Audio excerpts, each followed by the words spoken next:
بلي كاينين شي حوايج بشي شكل كيديروهم بعض الدول، بحال مثلًا الطاليان كيشدّوا العدس وكيرشّوه على ريوسهم في ليلة راس العام، وكيشدّوه كيزرعوه في المحبق وكيتمناو الأمنيات لك كاع اللي داروا هاد الشي ولا عندهم الفلوس ولاو عندهم الطيور، ولا كيشدّوا 12 حبّة ديال العنب كياكلوها تحت الطبلة، لك أي حاجة تمناوها كتوقع ليهم، وفعلًا كيصوروا الأول ديال العام والآخر باللي بصح داك الشي اللي تمناو وقع ليهم.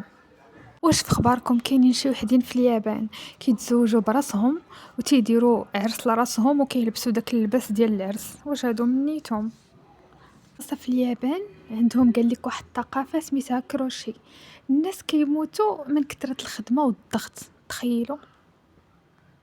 وكاينين شي وحدين في اليابان كيربيو الدومة المونيكات، كيربيوهم وكيديروهم بحال ولادهم وكيلبسوا ليهم الحوايج وكيوكلوهم وكيشربوهم وكيدوشوا ليهم، تخيلوا.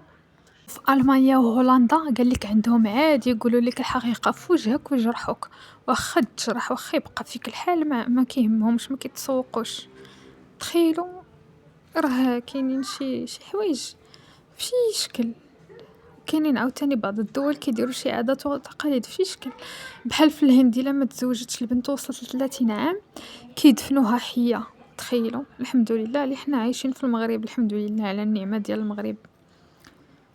والله إلا لك كيدفنوا البنت وهي حية إلا ما تزوجتش، تخيلوا كانت في المغرب كره البنات كاملين كره دفنوا كلشي البنات.